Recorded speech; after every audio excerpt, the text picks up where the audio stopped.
Hey, welcome to Plant Yourself. I'm your host, Howard Jacobson. Two quick announcements before we get to today's show. If you're interested in becoming a health coach, I'm offering another run due to popular demand for people who can't make 8 p.m. on Wednesday nights, Eastern Time. So we're doing another run of the program, which will meet, the practicums will meet at 10 a.m. on Wednesdays, Eastern Time, U.S., which means if you're in Europe or Africa, that might be good for you. Also, if you're in the U.S. and evenings aren't good and you have free time in the mornings, either 7 a.m. Pacific time or 10 to 11:30 Eastern, then you can participate. If you want to find out more about becoming a wicked effective health coach, you can go to well.Coach.com.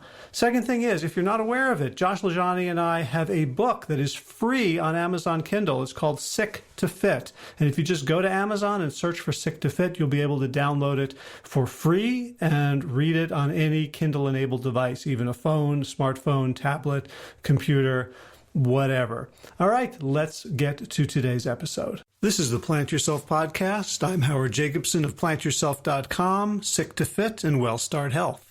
This podcast is part of my mission to help you live an awesome and active life. So today's guest is Dr. Jim Loomis, who you know if you've seen the documentary The Game Changers. Dr. Loomis appears in the Cardinals baseball stadium talking about the effects of plant-based diets on athletes and athletic recovery and athletic performance. And we got a chance to sit down and have a conversation. And one of the things I love about Dr. Loomis is how authoritative he is in a very gentle, simple, common sense, and really compelling way. Like, he's one of those folks that you just want everyone to listen to because he makes so much sense and he frames things in ways that we've never thought about him before. But once we do think about him in that way, it's really hard to go back. So, for example, so the paradigm of human health that he'd been taught as a medical doctor was basically this: if I'm not sick, then I must be well. And so we have this binary, this either or, that you're either well or you need to be on some sort of medication or need a procedure. And we completely ignore everything along that continuum, which of course is what lifestyle medicine and lifestyle is all about. And of course, this kind of thinking keeps medicine totally on the defensive because we have to deal with all these health problems that never needed to manifest in the first place. And doing the math for us, Dr. Loomis points out, and by the way, he has an MBA from WashU in St. Louis, so he knows something about money and finance. He says we spend about $3.5 trillion on healthcare in the United States each year, and about 80% of that is unnecessary if we would simply adopt simple and cheap lifestyle interventions instead of waiting until it gets to the chronic or acute or now I'm sick phase. One example that Dr. Loomis gives is diabetes. So we all know diabetes is categorized as a disease, a chronic disease by modern medicine, when he says it's actually not. It's nothing more than a normal physiological response to the abnormal patterns of eating that most of us have adopted in the West. And that physiological response in many people shows up as diabetes. So some fun facts about Dr. Loomis. So he's appearing in the St. Louis Cardinals baseball stadium because he was the team doctor for the Cardinals for many years, as well as the St. Louis Rams football team. He was also the tour physician for the St. Louis Symphony Orchestra, which I did not find out until after the interview. Otherwise, I would have asked him all about that. And I think the orchestra had an undefeated season when he was there, so kudos to everyone there. He's also an avid triathlete, and he, at the age of 60 this past year, competed in the Lake Placid Ironman, and he is very interested in the intersection of athletic performance and nutrition and health, and he promised to share his recovery smoothie recipe with us. I haven't gotten it yet, but as soon as I do, it'll be up in the show notes. Two real quick announcements before we get to the conversation. One is this is the last podcast of 2019, so I want to talk about the two big things that are coming up in 2020. One is the Sick to Fit New Orleans retreat. You can find out more at sicktofit.com/NOLA. This is an experiment in how you can be healthy in a very unhealthy macro environment. New Orleans is the most decadent city in the United States, probably, when it comes to food and drink and partying.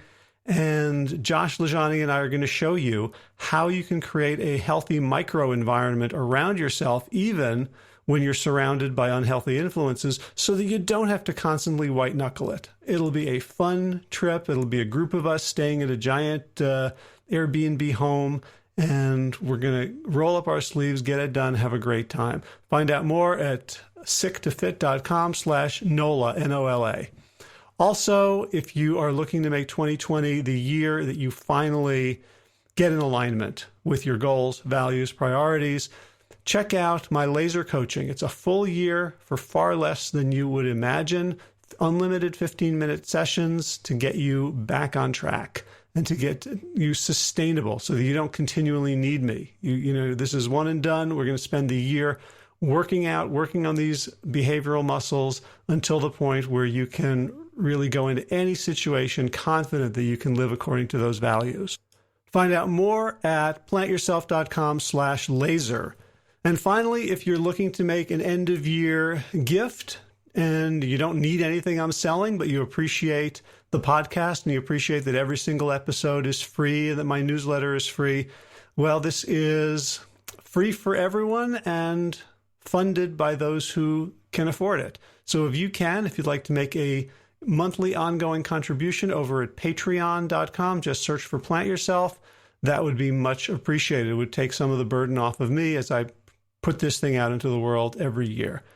All right, let's talk about reversing the diseasification of America. Without further ado, Dr. Jim Loomis, welcome to the Plant Yourself podcast. Oh, thank you for having me, Howard. It's a pleasure. Yeah, this has been a long time.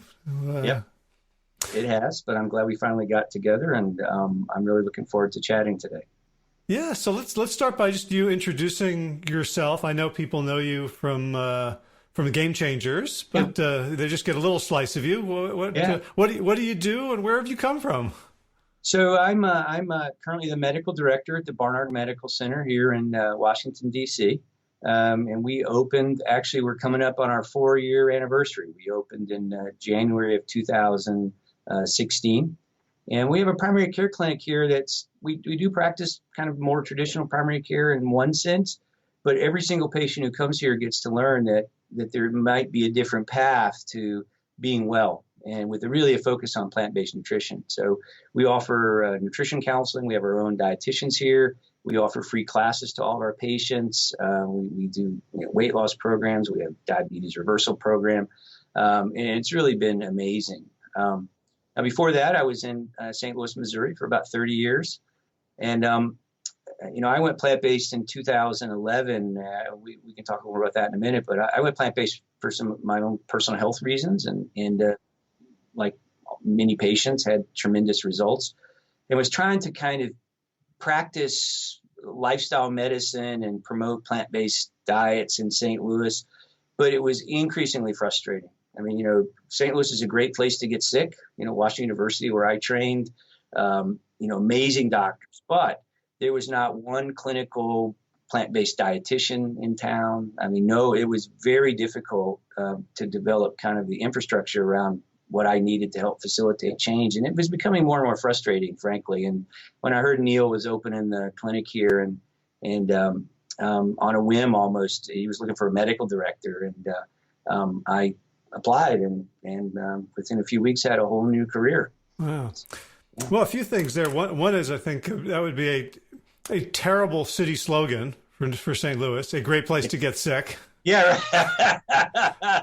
That's a true statement. So the other change in there. I mean, it is better now. Well, with Susan Benegas running around St. Louis, things have got to be changing. Oh, that's right. And my good friend Karen Dugan, who the St. Louis Veg Girl, she just opened the very first brick and mortar plant-based culinary education center in the nation in St. Louis, where she offers plant-based cooking classes and educational programming. I actually help her with that, and when I go back, she graciously allows me to help co-teach cooking classes. So I'll be back in January, and we have a couple cooking classes. I think we're pretty close to selling out already. But you're right. There is a huge movement in St. Louis. especially the last few years. Well, just like everywhere though, but plant-based restaurants and such. But you're right, Susan's pretty amazing. All right. The second thing that makes absolutely no sense is that January 2016 is almost 4 years ago. Yeah, right. That's exactly right. Yeah, that is it is kind of crazy. I don't know who's in charge of the calendar. They need to slow down. Yeah. So I mean, lots of questions. I guess one question before we go into kind of your journey and your backstory is, at ACLM events and plantrician events, one of the main questions that people have who show up is, how can I make a living doing this? Like, it feels like there is a chasm between how I want to practice medicine and how I'm going to get reimbursed for practicing medicine. So you've got this thing, you've got all these free classes, you've got all these things that plant-based and lifestyle-based doctors would love to do, but are like turning themselves into pretzels trying to find the codes to get reimbursed. How do you guys stay in business? Yeah, I don't know that we've got it completely figured out, but we're certainly getting there. And I mean, the problem is, as you know, we're trying to put a round peg in a square hole. Because if you look at how, because what we have today in the United States is not a healthcare system, it's a sick care system. And so the whole system is designed to reimburse doctors for taking care of sick patients. And to really address the root cause, these lifestyle-related issues, it does take time and it does take resources, and the system isn't really designed to do that. And I think fundamentally, it's an interesting concept that I've really been thinking a lot about here lately. I think at a fundamental level, what's happened is we have diseasified. I don't know if that's a word or not, but it should be. We have diseasified these chronic conditions like type 2 diabetes and high blood pressure and high cholesterol. But they're not diseases, right? Those are normal physiologic responses to abnormal behaviors, right? But when we diseasify, I got to write that down. Yeah, so when we diseasify them, we turn them into these things that we perceive we can treat, and so we put people on diabetes medicine, we get their A1C down to 6.5, and we all pat ourselves on the back about what a great job we're doing. But that's not that's not how you treat type 2 diabetes, because type 2 diabetes is not a disease, right? And it does take time and effort and resources. And so we take insurance, like we participate in even some of the Medicaid HMOs here. What we're trying to do, though, is really leverage group visits, which is one strategy we've used, which has been very successful. So we can bring in 10 or 12 patients at one time. Over the same time frame, we might normally only see one or two. So that's one way we can expand our reach and revenue. We're really trying to expand our telehealth business, which kind of geographically removes us from the patient sometimes and allows more frequent follow-up where the patient, in DC, we're in the middle of everywhere, in the middle of nowhere at the same time. You can live, 10, 20 miles from here and it'd take you 2 hours to get here. So using telehealth and telemedicine is another strategy we've been using, which has really been popular and successful. And does DC, I never thought of this before, but like doctors in Pennsylvania can't treat patients in New York unless, right. Like does DC have its own licensing board? Or They do. And so what we've done is so I have a DC, a Maryland, Virginia license. We've just applied for Pennsylvania and Delaware. And actually, we're looking at it even reaching out even beyond that because there's such a huge demand for lifestyle medicine, from the patient side, and not enough doctors right now to really meet that demand. So leveraging telehealth. We also use we have a nurse practitioner who we can bill incident to do some of the follow up. So we also offer our own medical nutrition therapy, which is reimbursed. We just started a diabetes self-management education and support program, which is reimbursed.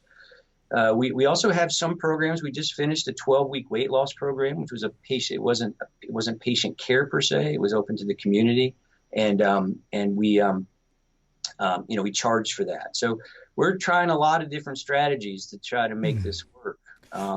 Because it is vitally important. I mean, the healthcare system we have today is not sustainable from a cost standpoint.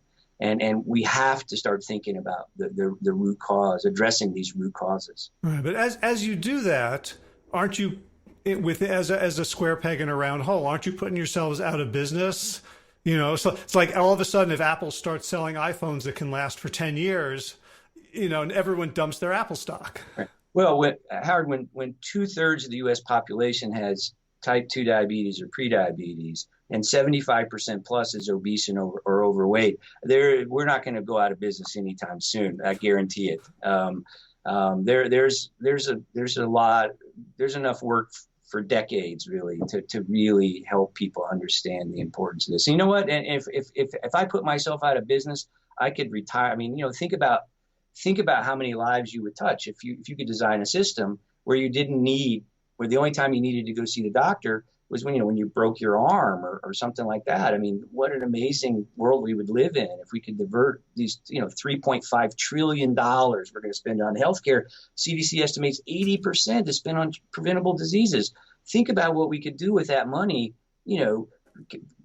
hiring teachers and nurses and rebuilding roads and paying for kids' education and on and on and on. I mean, it's just such a tremendous waste when you really think about it. And so, anyway, so you got me going here, right? Yeah. Well, I could see all these primary care physicians sweeping tar and laying asphalt. Yeah.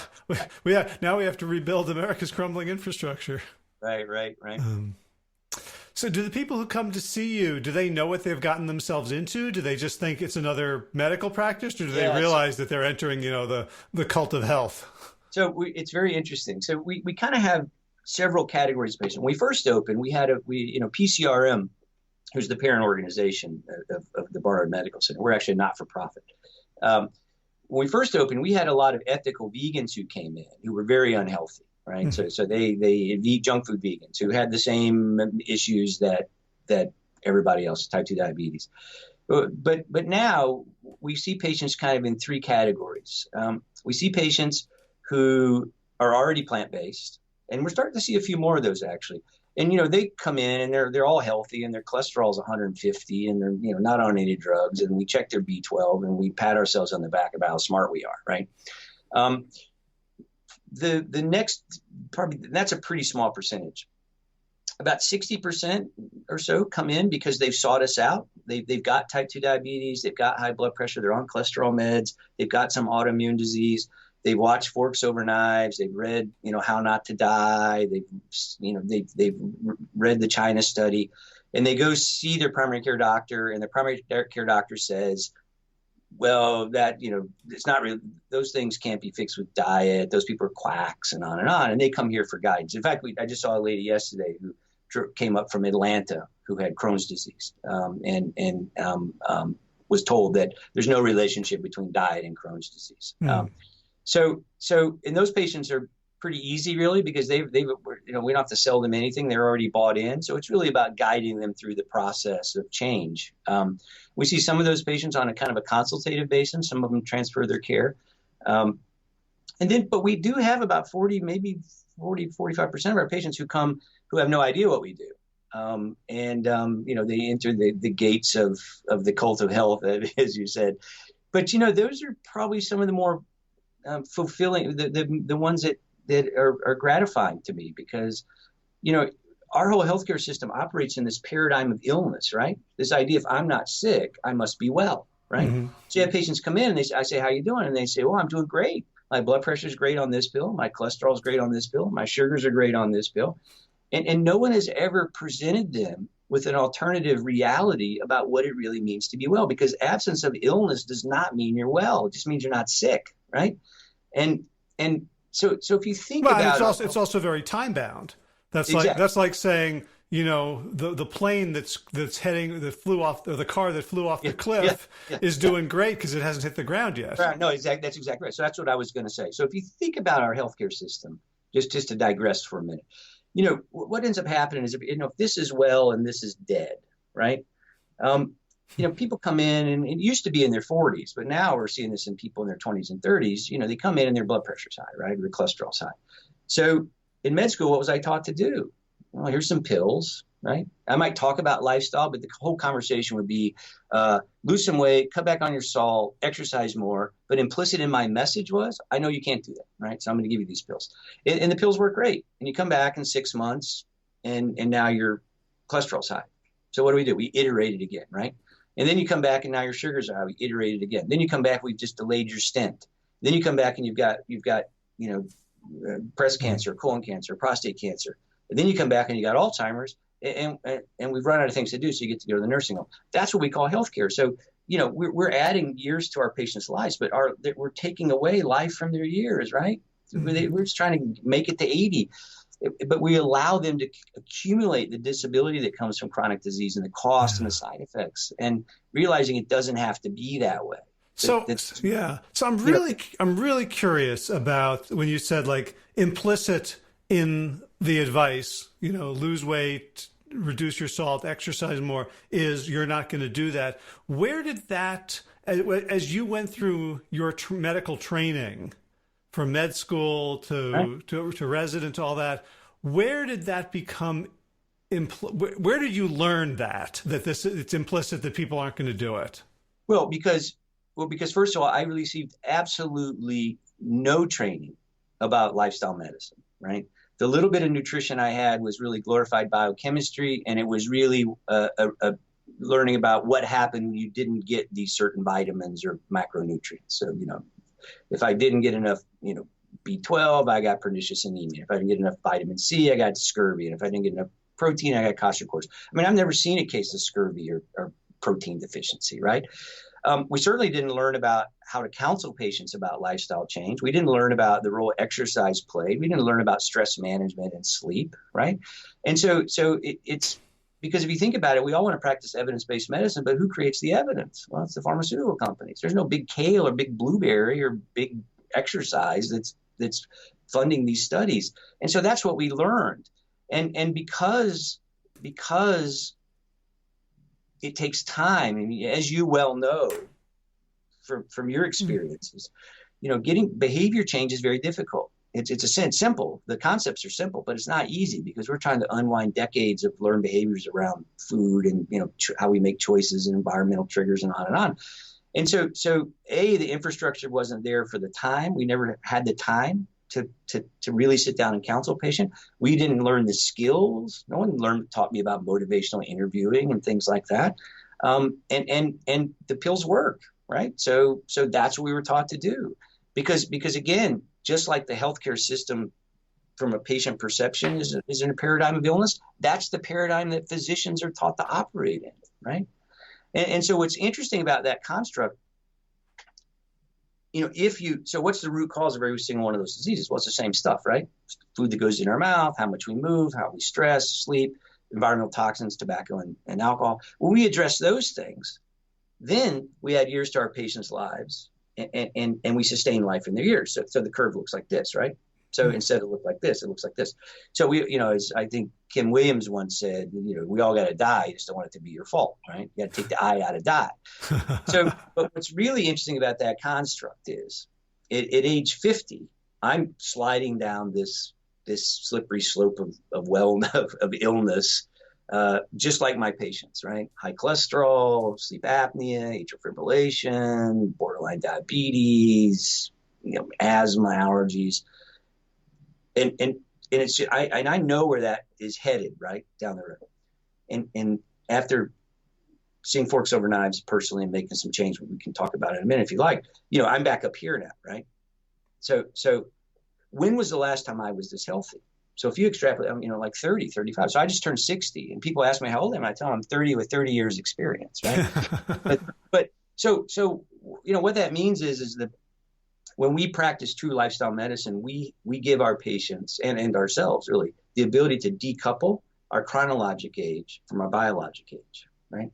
So we can become younger next year. And if you're already young and healthy, you can stay young and healthy. I mean, that is a powerful gift to give someone. And there are not enough drugs in the pharmacy to take someone who's down here back up to here. All the drugs are going to do is slow the progression down that slippery slope to when you die. Right. So, I mean, I do want to get to your story, but when you like, I never thought about it before. Like, who creates the evidence in evidence-based medicine? Like that starkly, I've never had that thought before.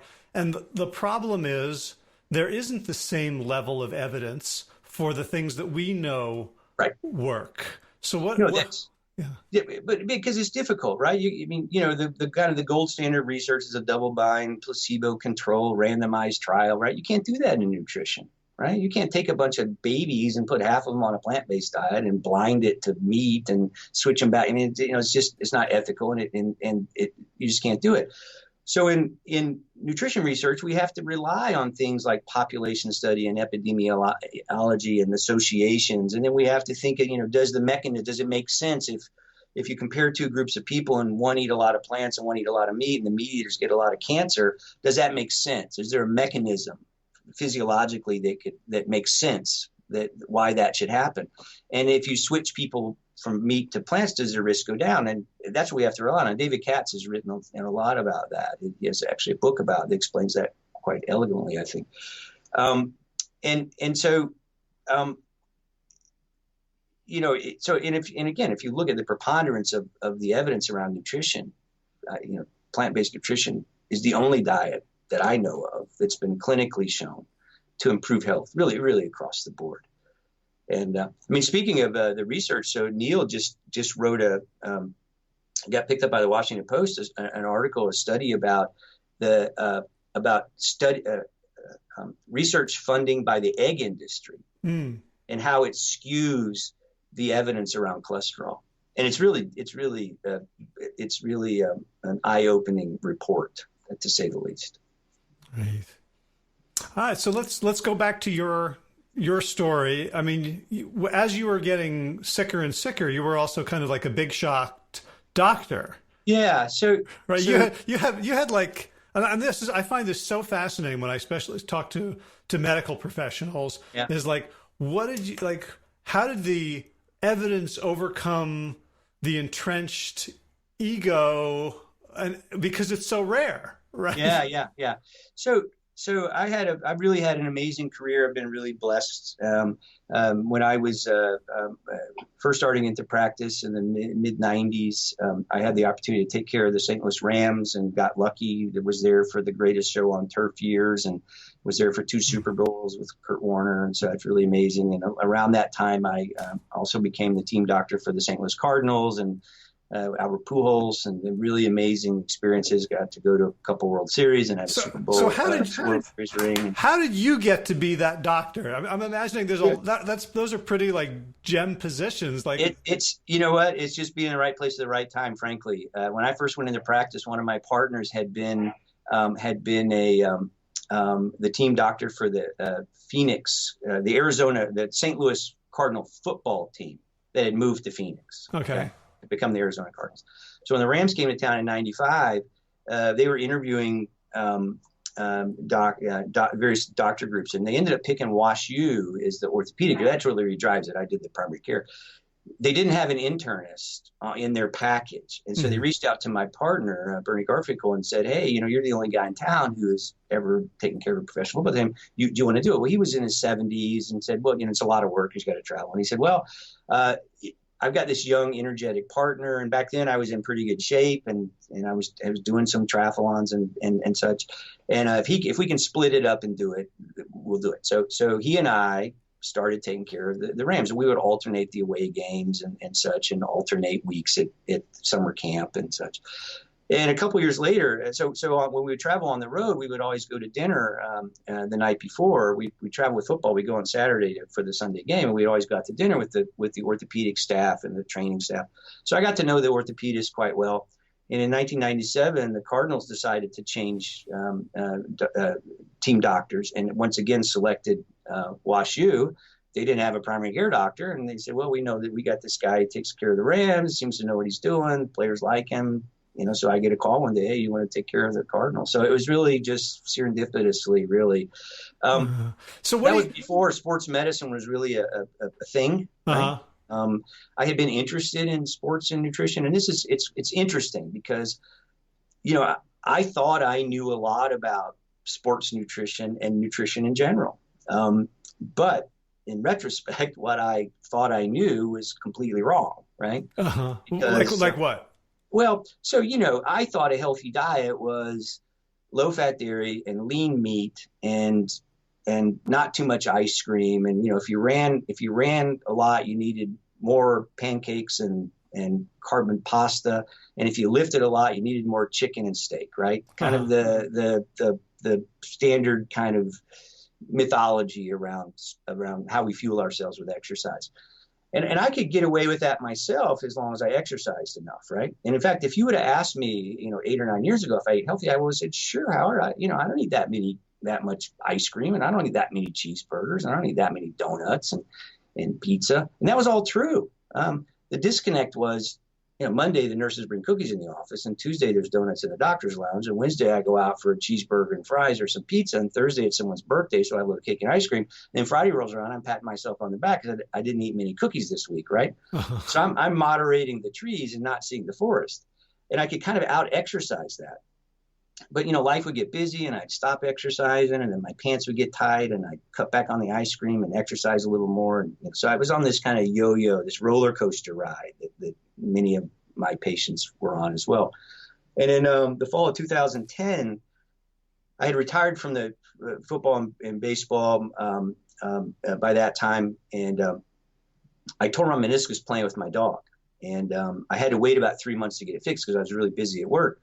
And so my leg got weak. And then so after surgery in that December, I didn't do it. Was difficult. The rehab was difficult because I had this weakness. And so I just kind of doctors are terrible patients. So I didn't do the rehab. And next thing I know, I'm starting to gain weight. And one day I went into atrial fibrillation. And it turns out it was irregular heartbeat. And it turned out the reason I had AFib was that I had sleep apnea. From the weight gain, and so I had to wear a really sexy CPAP machine. And was that from the gaining weight, or were you? Yeah, it was from the gaining weight. Yeah. Uh-huh. So now I've got a cardiologist, and now I've got a sleep doctor, and I finally go see my internist and get a physical. My cholesterol's through the roof. I've got borderline diabetes, right?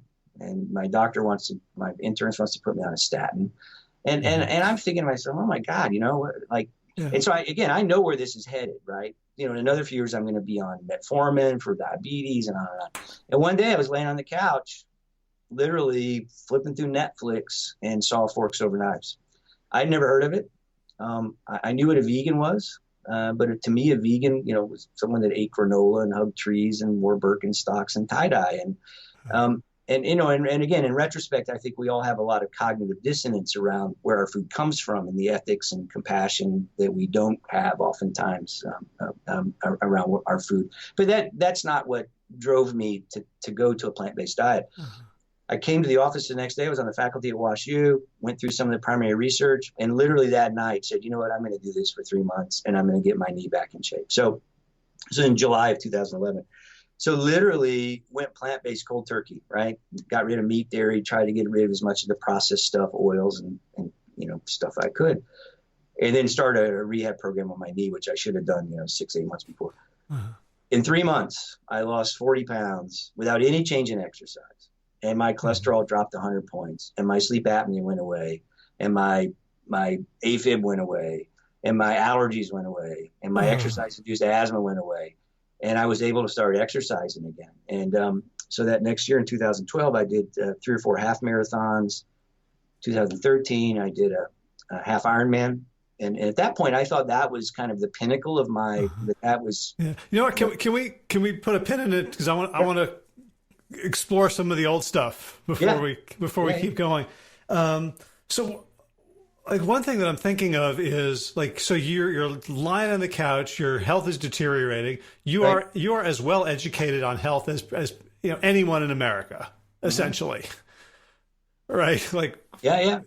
And a documentary on Netflix, of all things. Right. And you watch it, and there's something about it, or that just has a ring of truth that makes you. That's exactly right. Well, first of all, what was it about the movie that reached a medical professional who already knew everything there was to know about health? You hear the term food is medicine, but it just never, the but to see it just, I don't know, there was one thing, it just clicked. It was like, oh my God, that's the answer right there. It was like this light bulb went off. It wasn't one thing. I think it was the arc of the movie itself. Just the patients that reverse their disease. And I'm like, wait a minute, this makes complete sense. How come I didn't think of this before? How come I never learned this before, right? Uh-huh. And it's very interesting. So a few months later, I go to the doctor's lounge where I was at a suburban hospital in St. Louis. And I'd lost a ton of weight. People thought I had cancer. I'd lost so much weight pretty quickly.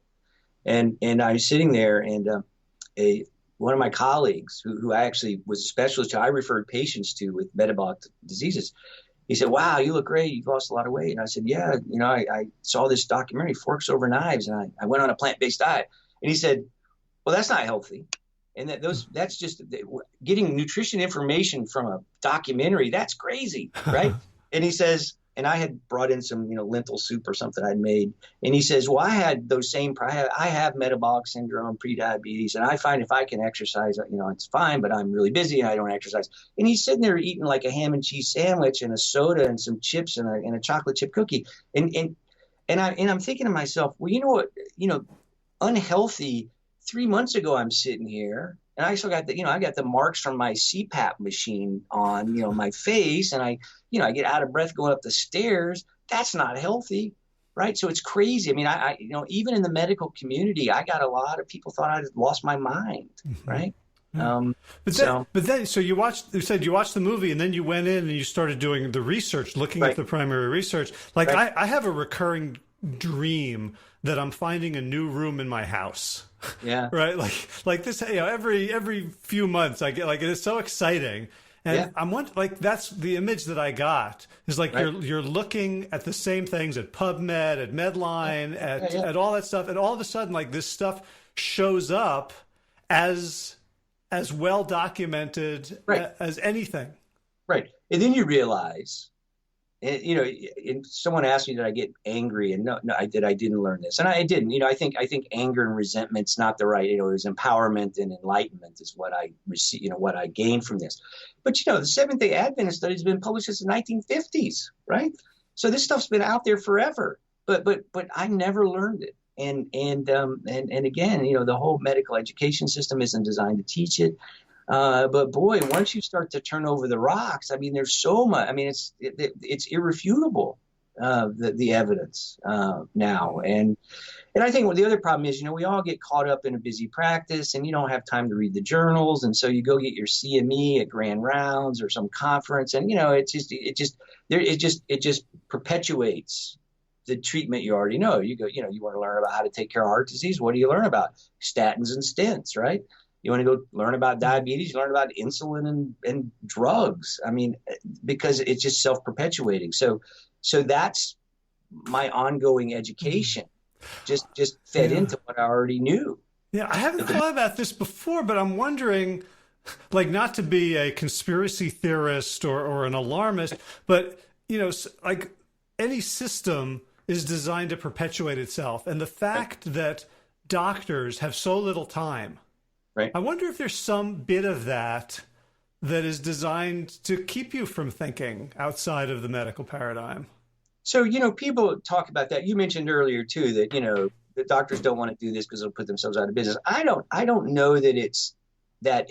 I don't know that it's some nefarious kind of thing. I don't know that it's a system that's been designed by, people behind a curtain that are manipulating the levers.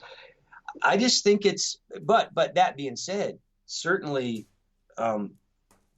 there's a lot of money to be made, pharmaceutical industry, medical devices, hospitals. There's not a lot of incentive to change the system. That's for damn sure. Right. There's not a lot of incentive to look in other places. Right. No, that's right. Right. Like the way, the way you did on the couch. No, that's exactly right. And what's the number one revenue source for most big hospitals? Where do they get most of the revenues? Coronary bypass surgery, right? And we do 300,000 bypass surgeries a year, some god awful number like that. And they're what, like 150,000 each? Yeah, or more than that. And yet we think that going plant-based is extreme, but getting your chest sawed open and taking some veins out of your leg is like, okay, that's insane, right? If you think about it. Right. I just tried to do the number in my calculator that goes to 11, I just got an error. Like, yeah, right. The calculator can't. It's a lot of money. Yeah. It's a lot. Well, again, $3.6 trillion is a lot of money. And then that's going to be healthcare costs in the U.S. this year, somewhere around there. Right. And before we keep going in your story, I'm curious, like, what very few medical professionals get to work with sports teams and with two. I mean, it's hard to imagine two sports as different as baseball and football in terms of the requirements for performance. What did you learn from those experiences that has informed the rest of your career up till now? Well, I think that to perform at that level. So first of all, I learned that no matter how much I trained, if I had access to the best trainers and the best nutrition, top of the line nutrition, I could never be a professional football player or a professional baseball player. But there's an inherent level of talent which I don't have, right? So that's number one. That this is the top of these are the top of the top, and the athletic achievements that these guys was just insane, and a lot of it was despite the lifestyle that they led, right? Despite like you had been doing for a while, partying a little bit. Yeah, no, exactly. Like if you're really athletic for a while, you can, that's right. It's when you tear your meniscus that all of a sudden you realize how fragile that is. And another takeaway, I think, more not so much from a health standpoint, is that the best of the best, the guys like Albert Pujols and Kurt Warner, those guys. I mean, every time they showed up at practice or game, they wanted to leave the stadium or leave the facility that day better than they were before. And so the work ethic, and also that to perform at that level, you've got to take care of not only your body from a physical training standpoint, but also, nutrition standpoint and rest and recovery and not partying too much and all that. And some of that I knew, but kind of ignored, but were any of those guys eating in a way that was better than you knew? No, not really. I mean, the typical spread, it was, in Game Changers, they talk about it. The typical spread, a pregame meal would be a big, huge thing of pasta. This is for the Rams. A big thing of pasta, a big thing of chickens and steak, right? I mean, it was, carbs and protein, right? I mean, and you go to the, and so in fact, when I would try to get healthy, I would work out. That's what I thought too. Well, these guys are big and strong. I got to do this too, right? So you go to the Cardinal locker room. There was literally like blenders all around with big tubs of whey protein, right? So you get your protein shake. So I'm drinking protein shakes because hey, that's how I'm going to get big muscles and big and strong, right? Right. How many years were you with the Rams? I was there 95 till about 03-ish, 02, 03. Okay, so 7-8 years. Yeah, and Cardinals 97, so about 10, 11 years with the Cardinals. Yeah, well, the reason I'm asking is that, pro football players don't live very long on average. I'm wondering if you sort of experienced that. So guys at the end of their career, when you were starting out, dying. Yeah, so certainly there were many of them that were starting to develop cardiometabolic issues. So things like prediabetes, cholesterol, borderline blood pressure, sleep apnea, things like that, especially the big guys, right? The offensive, defensive linemen. Those were the guys that really where their health was starting to deteriorate. But, the average, people just aren't there. It's very rare to be in the NFL more than 3 or 4 years on average, right? For a guy to last 10 or 15, Tom Brady, that's like no one does that, right? Is out there for 10 or 15 years. Gotcha. So, okay, so now it's 2013, 2014. You have silenced any inner critics of your own. Oh yeah. You're becoming more active now. Right. And so after I did the half Ironman, I thought, that was such a huge accomplishment for me. I'd been a pretty competitive athlete when I was younger. I'd run track in college and was a pretty competitive road runner back in medical school, 250 marathoner, so pretty good. But then, and I'd done some triathlons in the late 80s. But then again, got married and had kids, and things just kind of fell off. And I would exercise, but I certainly wasn't very athletic. And so I started to get back into the triathlon scene. And I started to be competitive in my age group back in St. Louis. And then I moved to DC, and my training kind of fell apart a little bit. And I was still active. But as I approached my 60th birthday this last summer, I really wanted to do something epic for that. So about a year, last fall, at I think either the Plantrician Project conference or ACLM, I started to entertain the thought of doing a full Ironman to celebrate my 60th birthday. I thought, this would be a great idea. I'm going to try to kill myself for my 60th birthday, right? And so after a lot, I kind of knew what I was getting into, although you never know until you do it what you really get into. So a year ago, October, I decided to do it, and I signed up for Lake Placid Ironman. So I spent about the next 9 months in training very intensely, and went through. It was very, it was probably one of the most challenging for a variety of reasons. We had some kind of all in the same time frame. I'd signed up for this Ironman, and one of the other clinicians here, the other full-time physician here, announced he's relocating, to South Dakota, and the two nurse practitioners both go out on maternity leave in the middle of my training. So all of a sudden, I'm managing 5,000 plus patients by myself, and trying to train for an Ironman. And I can tell you, I wanted to give up a few times, but it's interesting. I had made it public, so I'd announced kind of on Facebook that I was going to do this Ironman. So I started posting my workouts, right? And I'd post a workout and, 30-mile bike ride. And I'd say, 48 weeks to Ironman. So it was already out there. And so by then, for me to quit, I couldn't do it because I'd already put it out there and made it public. And I, so that drove me to kind of, on those cold mornings when I had to get up and go swim. But it was pretty tough. I had to dig deep many times to kind of stay engaged. And I've learned a lot about myself from a resilience standpoint. And I did the Ironman and finished. And I think that the biggest lesson I learned from that experience was that the only thing that's truly impossible is the thing you never try, right? Mm.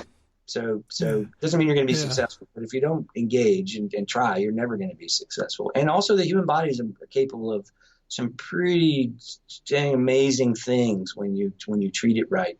And I am sure that there's no way I could have done that training volume and recovered as fast as I did at 60 years old without being on a whole food plant-based diet. I mean, I had the whole time. I mean, I'm working out toward the end 20, 30 hours a week, and I'm not sore. I'm not stiff. I mean, it was crazy. It was crazy. So did you apply any medical technologies to yourself to kind of check on it more than like a normal human would do? No, I did not. I did a lot of research around nutrition, though. So that I really dialed that in. And so I did a lot of research about muscle recovery, fueling myself, carbohydrate loads and things like that. And I experimented around. My original plan was to design some homemade portable stuff in the kitchen. But after things got really kind of incredibly crazy and hectic here at work, I just didn't have time because I was working 12, 14-hour days. And so, Friday I got 12-hour day, and then I got a 7-8 mile run after work. And then I've got a 60-mile bike ride the next day, 7 miles. I don't have time to go home and experiment with making, rice balls stuffed with sweet potato, right? Uh-huh. So I ended up just using a commercial product, and then, but I measured it all. I had the math all down. Uh-huh. Go ahead. Most important thing was, though, I did a lot of research. So I had a recovery shake I was using, where I used tart cherry juice with some frozen kale and frozen blueberries and a couple of frozen bananas. And I put some turmeric and ginger and cinnamon and a little black pepper and some chia seed. And I would drink that after I worked out. And I am convinced that that's what really allowed me to exercise at the level to recover at least. Ooh, can we get that recipe for the show sure. notes? I'll email it to you. Awesome. Yeah, 'cause, I mean, one of the things that I've been thinking about a lot lately, like there is, for good reason, I would call it a dogma in the whole food plant-based community that just eat a variety of whole plant foods and you'll be fine. You don't have to worry. Yeah. And when people start out, when they shift from McDonald's or, lean meat and fat-free milk, they do really well.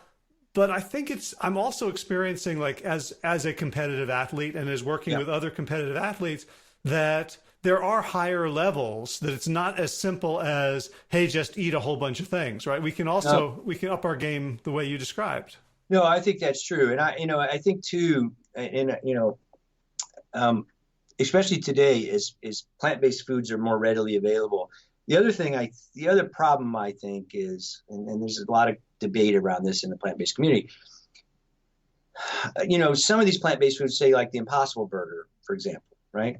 Impossible Burgers, better for the environment, certainly better for the animals, but may not be better for a patient who's trying to lose weight or lower their cholesterol or perform athletically, right? Because it's still fairly highly processed, fairly anti-inflammatory. I think it's great as a transition food, and I think it's important for the environment. I mean, I get all that, but you're right. If I'm training for an Ironman, last thing I needed to do is loading up on Impossible Burgers. And well, and I wasn't even thinking about those kinds of foods, but even just like eating a whole food plant-based diet without doing the kind of research you did. I was very much against the idea of superfoods. I thought they were just regular foods with a marketing budget. But the more I'm studying nootropics a little bit, and there's stuff that's higher level. That's true. That's true, and it's interesting. So I have a talk I give about optimum nutrition for optimum performance, and to kind of to your point, I think one thing we forget, in reality, there's no one diet for athletic performance, and one diet to reverse diabetes, and one diet to prevent breast cancer, and one diet that's good for the environment. I mean, it's really all the same stuff, because if you think about it from an evolutionary standpoint, we are all designed physiologically, biomechanically, metabolically to be athletes, right? Because we had to be athletes to survive, because we had to go hunt and gather food or run away from fight leopards to get to find our mate and pass on our DNA, which is the whole reason we're around.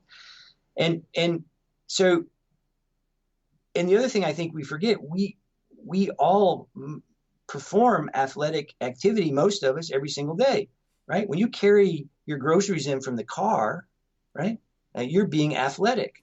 When you carry your laundry up from the basement, you're being athletic. When you give your kid a piggyback ride, you're being athletic. Now, some people are more athletic than others, but at a fundamental level, what's good for Isaac Bruce, a football player, or Scott Jurek, or you or me, is good for everybody. Now, that being said, at the upper end, there are some nuances, right? So when you're going to run an ultra marathon, or you're going to do an Ironman, or you're competing in a bodybuilding, there are some things that are that you do need to pay closer attention to. The anti-inflammatories and cutting back carbs. So there's some very nuanced things. But for 99% of the people, that doesn't apply. And I think that's a very important point when we talk about sports nutrition. That we are all evolutionary designed to be athletes. We should all be athletic, and we should all eat like athletes, right? But we've got this notion that athletes eat this, and they do this one thing, and I do this other thing, and it's just not. That's not the case.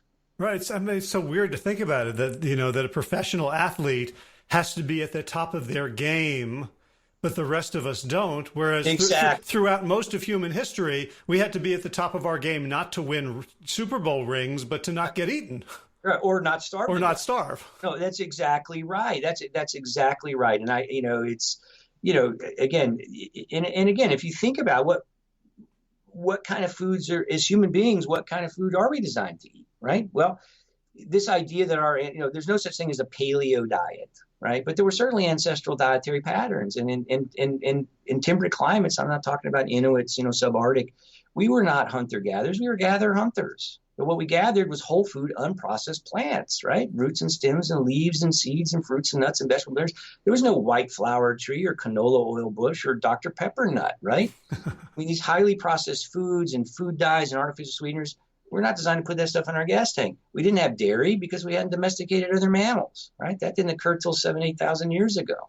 And if you think about what dairy is, it's a biologic fluid that takes baby mammals and turns them into big mammals.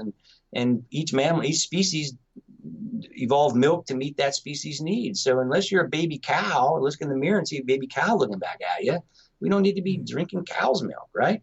Now, we did eat meat historically. It just wasn't very much. But the meat we ate came from wild animals, not cows and pigs and chickens, stuff full of corn antibiotics and hormones, which is another form of processed food. But I would argue our ancestors probably did have a survival advantage to having concentrated animal fat and protein because they needed to get big and strong, get away from the leopard before they died of some infectious disease when they were 30. Right? So they didn't have to worry about if I eat too much red meat, am I going to get cancer? Because they were already dead. And through sanitation and antibiotics, we've almost tripled our lifespan. So again, we've unmasked all these chronic problems, which have all been associated with the overconsumption of animal fat and animal protein and processed foods. And then you take one step further back and think about the environmental consequences of how we raise animals today, not to mention how we treat the animals. I think you can make a very strong argument that the optimum diet for human health, human performance, planet's health, and obviously the animal's health is a whole food plant-based diet. So, when I talk to patients, that's the approach, that's how I frame healthy living, right? All right, so I think this makes a great segue into your latest brush with fame, which is as a medical expert for the Game Changers. Yeah. So first question is, how did you get involved with that project? Well, that's a crazy story too. So indirectly I can blame Susan Benegas for that. So I was out to dinner one night in St. Louis, and Susan's husband is a clinical psychologist who I knew professionally, and I ran into him at dinner, and I'd lost all this weight, and he said I'd never met Susan, and Susan, by the way, for those who don't know, is the executive director of the American College of Lifestyle Medicine and one of the co-founders of the Plantrician Project. Right, and she has roughly as much energy reserves as Saudi Arabia. Yes, that's exactly right.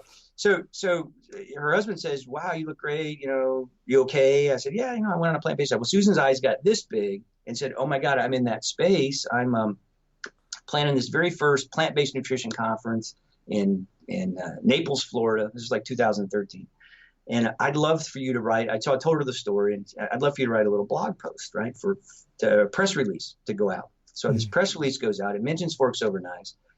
A couple days later, I get a phone call from Brian Wendell, the producer of Forks Over Knives, who says, "I read your blog, your press release. That's an amazing story. Would you write a blog post for us, number one? And number two, I want you to," so John Corey, who had helped Brian with the film early on, was working with James Wilkes. He says, "I want you to meet this guy, James.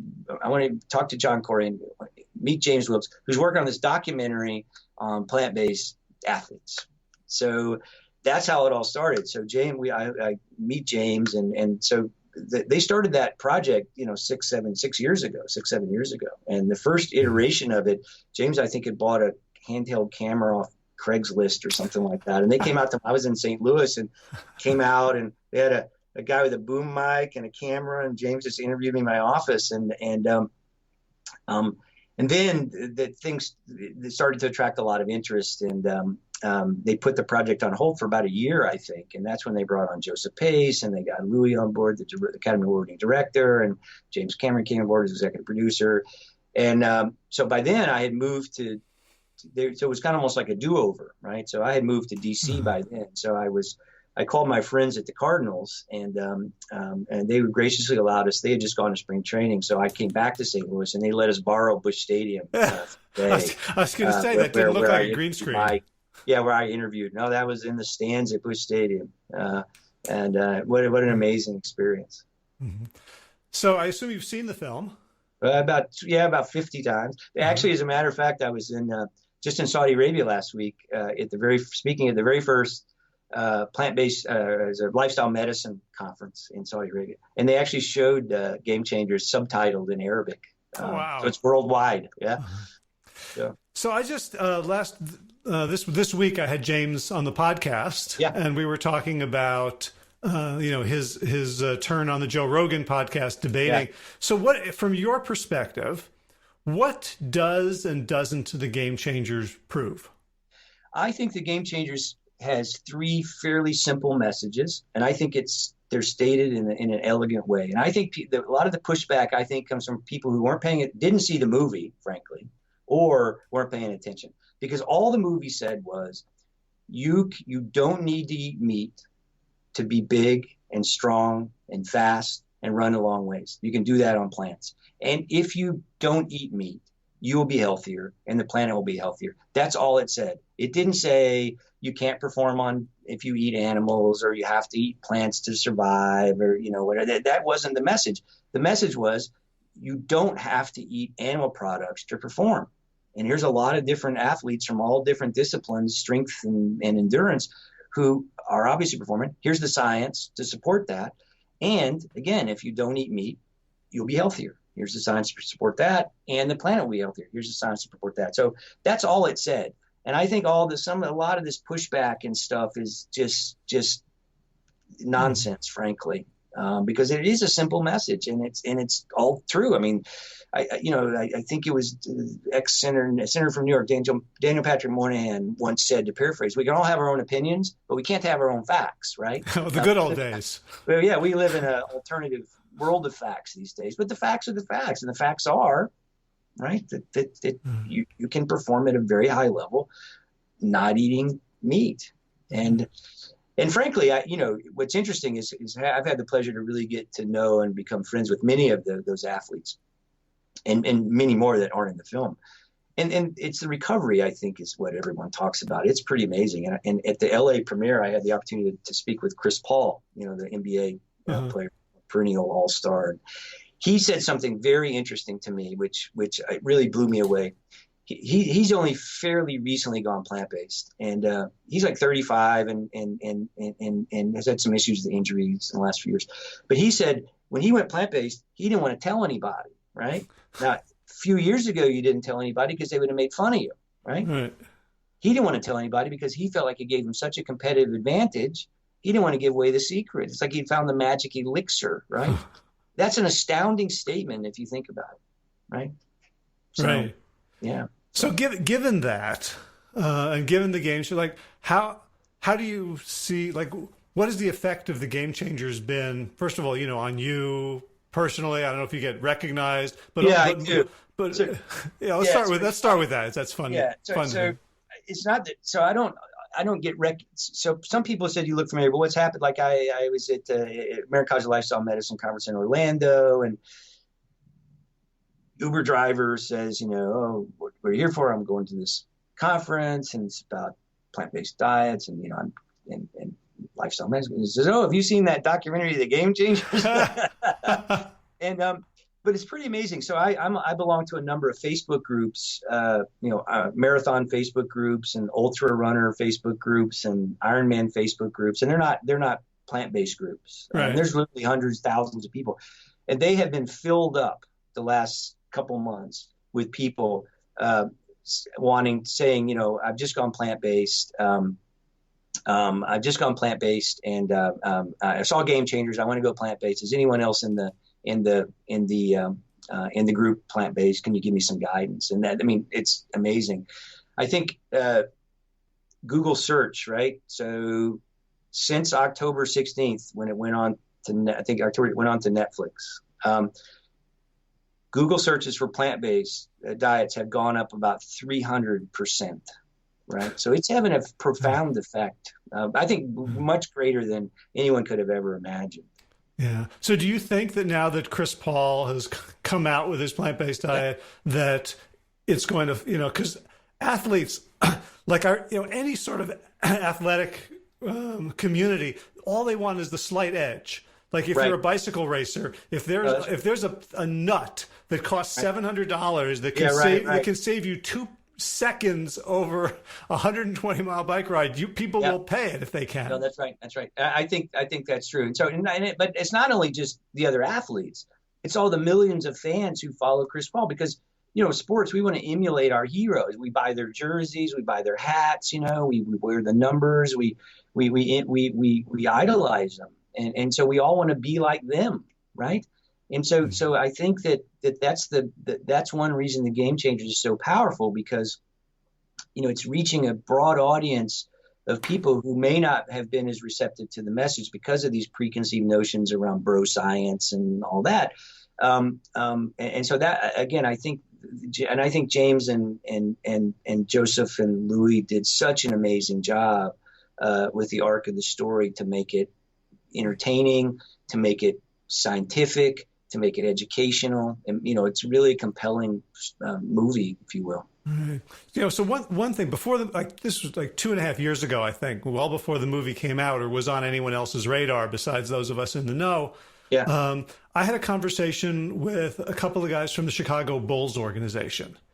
And they're into like running with the Bulls. They have these 5Ks. The Bulls go into schools and talk about, exercise, but they didn't want to touch nutrition because they were afraid of the economic ramifications of pissing off the concession stand, which is where they get Have you seen anything in any sport? I know there's like a soccer team or a football team in England that changed their vegan to concession, but it's sort of like a major American sporting franchise even beginning to offer healthier options at the stadium or the field.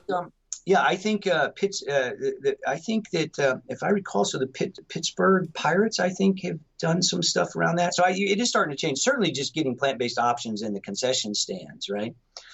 But it is a challenge because money talks. It's very interesting. The other place we've gotten a little bit of traction with Game Changers, which you might not expect, is in the military, right?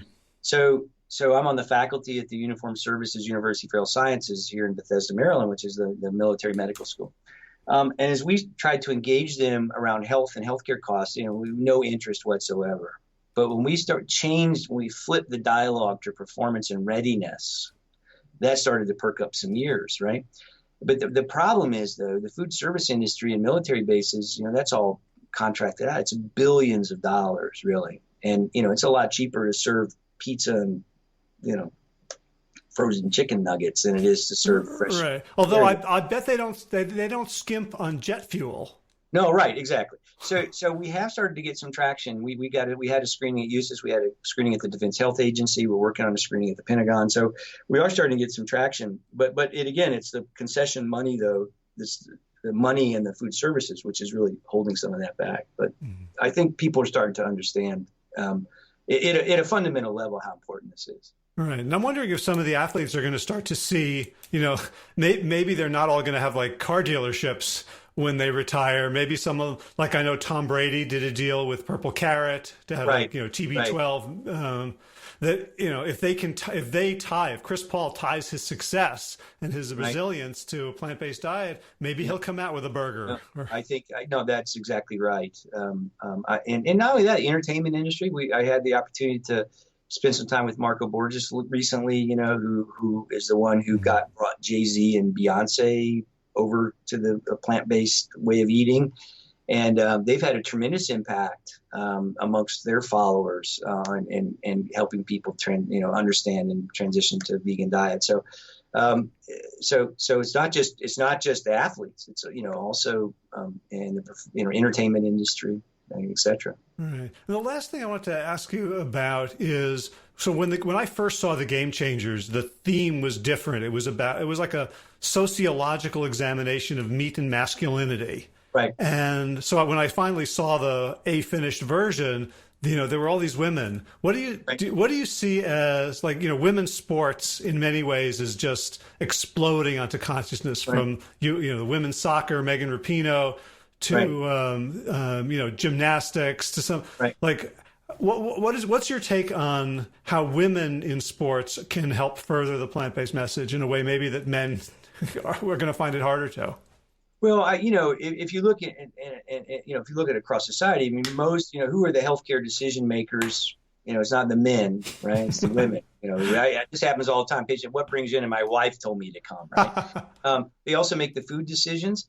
And it's interesting. I think plant-based way of eating in women's sports has been much more pervasive than it has been in men, because they never had that bro science around men and, about men and meat. I think half of that World Cup women's soccer team was plant-based, right? But, no one really talked about it.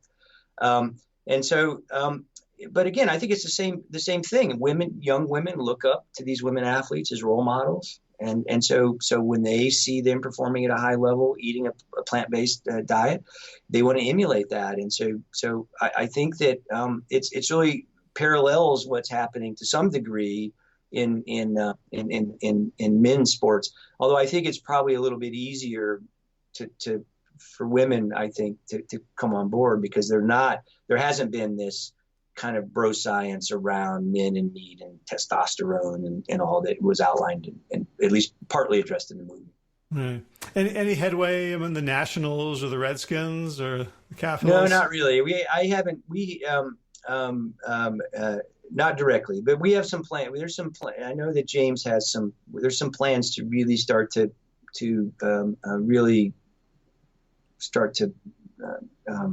use connections with some of these professional teams to get the message out.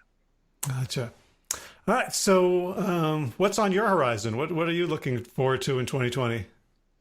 Oh, same old thing. I mean, we're still working on expanding the clinic. I'm probably going to, I thought the Ironman was going to be one and done, but we'll see. Probably not in 2020 though. I'm probably going to do a couple of halves. I have a dream about qualifying for the Boston Marathon. Those are some personal goals. What 345 at age 60? Yeah, somewhere in there. It's age 60. I think it's 350 officially, somewhere in there, but 345 is reasonable. I'd have to do some targeted training, but I think I could get there if I can stay healthy. And a lot of speaking. I do a lot of public speaking all over the world. I was in India for 3 weeks last summer, med school speaking tour. Just got back from Saudi Arabia. I speaking at some Veg Fest. So that's always fun. I love getting in front of an audience and sharing this message. So it's going to be another busy year, that's for sure. Mm-hmm. So speaking of audience, people watching and listening want to follow you and keep up with your work. How do they do that? Yeah. So on Instagram, I'm JF Loomis MD. Although I'm a little bit technologically, I'm not very literate in the Instagram game right now. Although I got to pick that up. That's the same handle on Twitter. And people can always follow me on Facebook as well. That's where I post most of my stuff. All right. And your last name is spelled Loomis. Yes, sir. So did they find you as James or Jim or Doctor? Or it's Jim Loomis, I think. There's a picture of me and my friend Karen Dugan teaching a cooking class, and then my background picture is me crossing the finish line at Ironman. So it's hard to miss. Awesome. All right. I'll put all those in the show notes. All right. Sounds great. Yeah. Thank you so much. I'm so happy that we got a chance to talk. Maybe we can find a race together. Yeah, that would be fabulous. I've already started to think. So your friend Josh and then Jason Cohen were pushing me hard about an ultra in my future. They've already agreed to Sherpa me, but there's something really freeing about not having to worry about a bicycle. Right. Or it's drowning in a lake or something like that. So I've been an ultra has certainly crossed my mind, and so maybe a 50K might be in the works. Maybe I'll meet you at the Marine Corps 50K next year. There we go, for next year. Yeah, I'm already trying to think of something epic for my 4 or 5 years down the road when I turn 65. So who knows, right? Maybe 100K, right? Yeah, start getting in the lottery for Western states. Yeah, there we go. All right. Did you hang with Scott Jurek at all during the film? Yeah, I did. He's such a great guy. One of the nicest people you'll ever meet. And I've followed Scott for a long time, and I'd read one of the first couple of books I read was his book, and then Rich Roll's book, and I've gotten the pleasure of meeting both of them. What they're great. It's just been.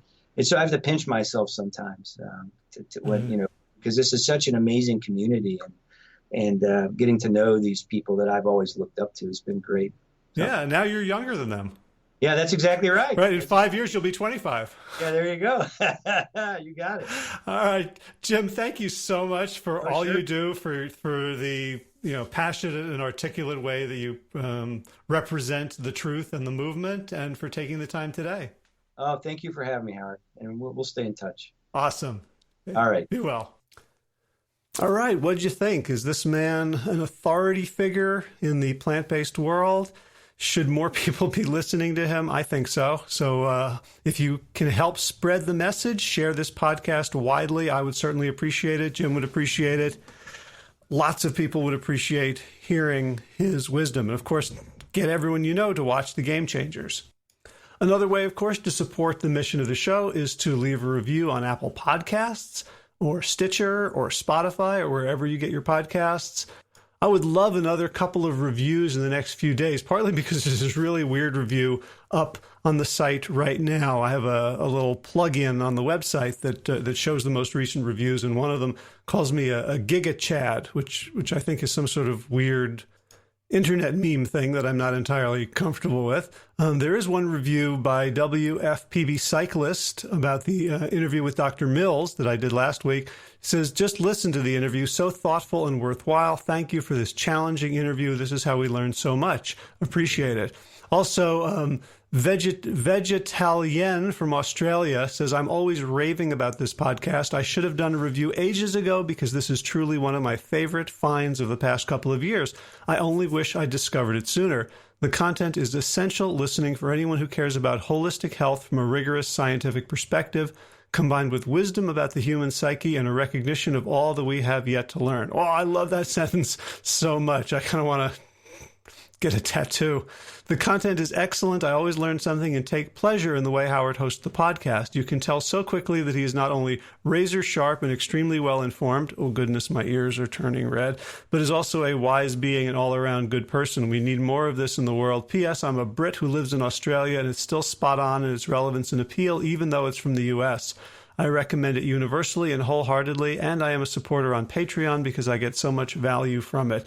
Thank you so much, Vegetalien, for everything that you wrote and for your support, your financial support of the podcast as well. Not much garden news, but I do have some sad running news. I went out on over the weekend to do some mile repeats at a very easy, I thought, 8.5-minute pace. And by the third mile, I was in total anaerobic misery. And the fourth mile, I could barely do. And then I rested for a mile and then could turn it on again and did a sub-8 for the last mile. But I realized I have not been doing my speed workouts. I've just been doing tempo runs and long runs, working out at the gym. And so I realized that, use it or lose it. If I don't do the speed work every single week, it's going to go away. So that's one of my New Year's semi-resolutions, is to make sure that I do at least one speed workout a week. All right, time for thanks. Thanks to, of course, Will Ridenauer for composing Sabali Dawn, The Dance of Peace, and for letting me use it as the theme music for this podcast. Check out willridenauer.com for more. And thanks, of course, to all you Plant Yourself podcast patrons. Let's do it slowly and elegantly for the last podcast of this year.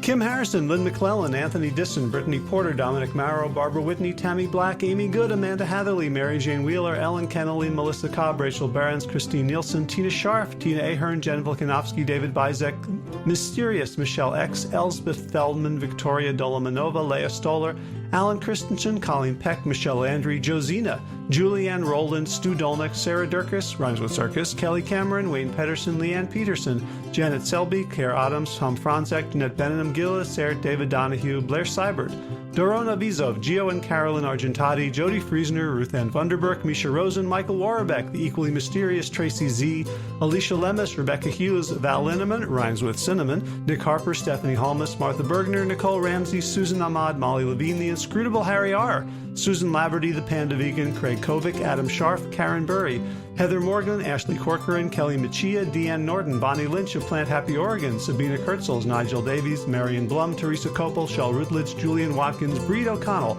Brian Sheridan, Shannon Hirschman, Kate Rolls, Linda Ayat, Julie Lang, Holm Hedekard, Isa Tuzinwa, Connie Hainline, Aaron Greer, Alicia Davis, Aviva Lael, Heather O'Connor, Carolyn Jensen, Sherry Orlikoski of Plant Powered for Health, Karen Smith, Scott Morani, Karen and Joe Crabtree, Tanya Lewis, Kirby Burton, Teresa Carell, Kevin McCauley, Elizabeth Rothschild, Kelly Baker Miracle, Ann Jesse, Cheryl Dwyer, Jenny Hazelton, Valerie Peltier, Peter W. Evans, Colleen Harrison, Justine Divot, Joshua Sommermeyer, Dennis Bird, Darby Kelly, Lori Fanny, Linnea Lundquist, Valerie Hubble, Deb Casilla, Emily Iconelli, Levy Wallach, Rosamund McAtee, Dan Picorni, Stephen Leenan, Patty DiMartino, Mike and Donna Kartz, Deanne Bishop, Bilberry Elf, Gunter Schmidt, Marjorie Lewis, Kelly Molden, Tricia Adams, Ian Kramer, Nancy Sheldon, Lindsay Bayshore, Gunmarie Hagan, Tracy Gullidge, Laura Heaton, Meg for Mama Says, Rochelle Kennedy, Joan Borstein, Diana Goldman, Stacy Stokes, Ben Savage, Michael Kay, Holly Butler, David Hughes, Connie Rogers, Claire England, Sally Robertson, Param Ganshi, Amy Daly, and Brian Tourville for your generous support of the podcast. Now that includes patrons on Patreon and people who made one-time gifts. So if you're on that list and you feel like it's been too long, you can go to Patreon or PayPal or however you did it, birthday card with $5 falling out of the envelope. That helps. It helps. It's because there's a lot of names. It turns out it's not that many dollars. It's still around $700 a month, which is about a third of the full cost. So not complaining, though. This is the gratitude portion, as we know. All right. Well, everybody, that's it for this week. That's it for this month. That's it for this year. Depending on when you start counting, that might be it for this decade. I'll see you in 2020. Let's do it. Let's take back the world from the darkness, from the encroaching fear. Let's be role models. Let's embrace all of ourselves, not just wallowing in misery, not just hiding in positivity. Let's feel it all. Let's move through it all. Let's join hands and work together to build the world that we want and that we want to leave to our children. All right, be well, my friends.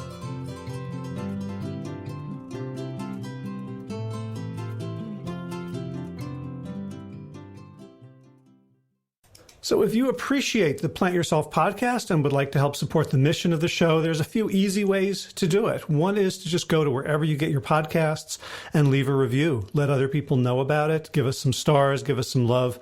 And that really helps us be found by more people. Something else, of course, you can do is let someone know about this podcast. Someone who you think would benefit. Send them maybe a couple of episodes that you think would pique their interest, or just ask them to subscribe in general. And third, you can join arms and become a patron, a financial supporter of this show.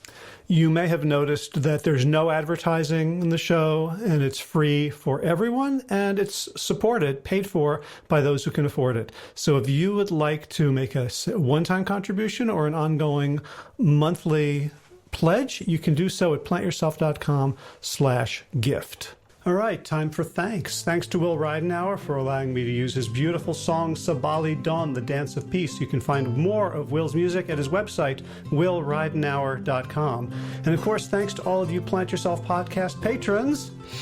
Kim Harrison, Lynn McClellan, Anthony Disson, Brittany Porter, Dominic Maurer, Barbara Whitney, Tammy Black, Amy Good, Amanda Hatherley, Mary Jean Wheeler, Ellen Kennelly, Melissa Cobb, Rachel Behrens, Christine Nielsen, Tina Sharp, Tina Ahern, Jen Filikanovsky, David Vizek, The Mysterious, Michelle X, Elspeth Feldman, Leah Stoller, Alan Christensen, Colleen Peck, Michelle Andrews, Josina, Sarah Durkis, Rhymes with Circus, Kelly Cameron, Wayne Pedersen, Janet Selby, Kara Adams, Tom Franzek, Jeanette Benham, Gil Assert, David Donahue, Blair Cyber, Torona Vizo, Gio and Carol Argentati, Jody Friesner, with Ann Funderburk, Misha Rosen, Michael Warbeck, the equally mysterious Tracy Z, Aviva Lael, Alicia Lemus, Rebecca Hughes, Val Linneman, Rhymes with Cinnamon, Nick Harperson, Martha Bergner, Susan Ahmad, Molly Levine, The Inscrutable Harry R., Susan Laverty, The Pandivigan, Craig Kovic, Adam Sharf, Karen Burry, Heather Morgan, Kelly Machia, Deanne Norton, Bonnie Lynch, Plant Happy Oregon, Sabina Kurtzels, Nigel Davies, Marion Blum, Teresa Copel, Julian Watkins, Breed O'Connell, Shannon Hirschman, Linda Ayat, Holm Hedegaard, Isa Tuzawa, Connie Hainline, Aaron Greer, Alicia Davis, Heather O'Connor, Carolyn Jensen, Sherry Orlikoski of Plant Powered for Health, Karen Smith, Scott Morani, Karen and Joe Crabtree, Tanya Lewis, Kirby Burton, Teresa Carell, Kevin McCauley, Elizabeth Rothschild, Ann Jesse, Cheryl Dwyer, Jenny Hazelton, Valerie Peltier, Peter W. Evans, Colleen Harrison, Justine Divot, Joshua Sommermeyer, Dennis Bird, Darby Kelly, Lori Fanny, Linnea Lundquist, Valerie Hummel, Emily Iconelli, Levy Wallach, Rosamund McAtee, Dan McCorney, Stephen Leenan, Patty DiMartino, Mike and Donna Kartz, Deanne Bishop, Bill Brielf, Gunter Schmidt, Marjorie Lewis, Kelly Molden, Tricia Adams, Ian Kramer, Nancy Sheldon, Lindsay Bayshore, Gunn-Marie Hagan, Tracy Gullis, Laura Heeden, Meg from Mama Says, Rochelle Kennedy, Diana Goldman, Stacey Stokes, Ben Savage, Michael Kay, Holly Butler, Diana, David Hughes, Connie Rogers, Claire England, Sally Robertson, Param Ganchi, Amy Daly, Brian Tourville, Mark Jeffrey Johnson, Josie Dempsey, Karen Schmidt, Pamela Hayden, Emily Perryman, Olga Sidorowska, Allison Corbett, Richard Stone, Lauren Vaught of Edible Musings, Aaron Hasty, Sean Owen, Sagar Nayak, Erica Piedra, and Danielle Roberts for your generous support of the podcast. That's it for today. As always, be well, my friends.